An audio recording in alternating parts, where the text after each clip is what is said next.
جمهوری ترکمنستان. جمهوری ترکمنستان یکی از کشورهای آسیای مرکزی به حساب می رود و این کشور همچون یک کشور ترک زبان آسیای مرکزی به شمار می رود. پایتختش شهر اشخاباد، مساحتش 491,000 کیلومتر بوده. این کشور دارای 5 ولایت است. از روی بعضی از معلومات ها می توانند گوناگون باشند. اهالی ترکمنستان را زیاده از 6 میلیون نفر ذکر کردند.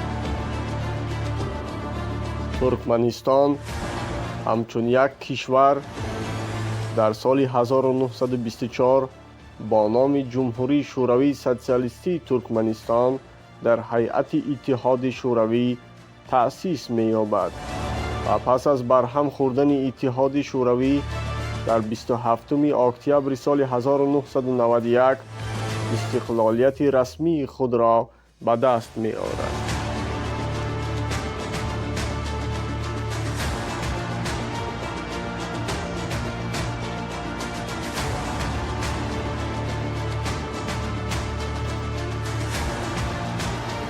همسایگان ترکمنستان ازبکستان، قزاقستان، افغانستان و ایران به حساب می روند.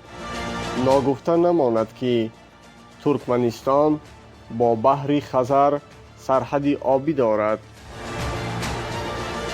ترکمنستان بیشترین مرز را با قزاقستان و ازبکستان دارد.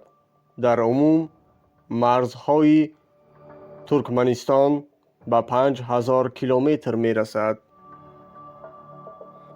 زیاده از 80% این کشور را همواری ها و دیگر نواحی های هموار تشکیل می دهند.